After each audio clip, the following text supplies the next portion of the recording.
La tension est à son comble entre les chefs d'entreprise et le gouvernement qui accusent les organisations patronales d'en faire trop sur les hausses d'impôts qui ne seront jamais votées notamment. Oui, c'était notamment le message de Sébastien Lecornu cette semaine à Choose France, souvenez-vous.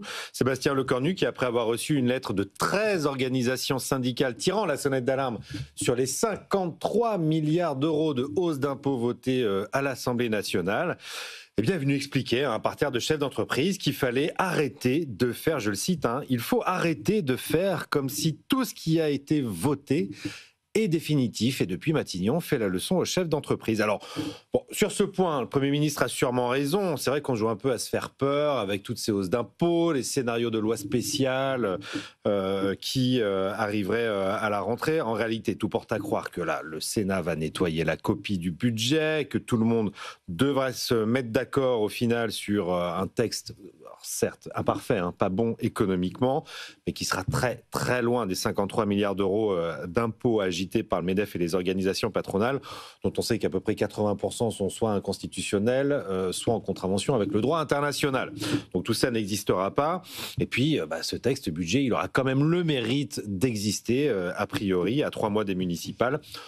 A priori, on devrait avoir un budget pour Noël. Enfin, Raphaël, je reçois 7 patrons par jour ici, sur ce plateau. Ils disent tous la même chose, qu'ils ont peur du contexte fiscal, qu'ils ont peur des baisses de commandes. Ils en font pas trop. Oui, non, mais c'est vrai que cette petite musique des hausses d'impôts permanentes, évidemment, effraie la base. Mais le sujet, c'est pas tant en réalité, au sein des organisations patronales, les 53 milliards d'euros d'impôts qui font beaucoup de mal, évidemment, dans le débat public.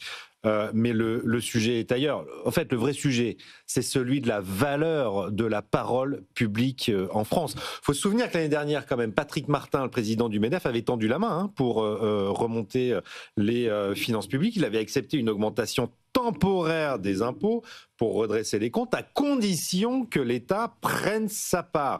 Et un an plus tard, qu'est-ce qu'on voit ? C'est que la surtaxe d'IS, qui ne devait durer qu'un an, est maintenue par l'exécutif, et qu'en plus on subit ce déluge d'impôts supplémentaires contre les entreprises à l'Assemblée. On a eu la suspension de la réforme des retraites. C'est ça qui rend dingue la base des organisations patronales, et pas que. Je veux dire, dans les conseils d'administration, tous les administrateurs étrangers qui ont vu les ministres leur dire les yeux dans les yeux, promis la surtaxe d'impôt sur les sociétés, par exemple, ça n'est que pour un an, leur avoir menti les yeux dans les yeux. Que vaut la parole publique dans ce cas-là ? Alors c'est vrai qu'on comprend que face à Sébastien Lecornu qui met en avant le coût de l'instabilité pour justifier toutes ces trahisons, on est des patrons qui répondent, mais quid du coup de la stabilité ? Pour l'instant, la facture fiscale pour les entreprises, c'est 17 milliards d'euros.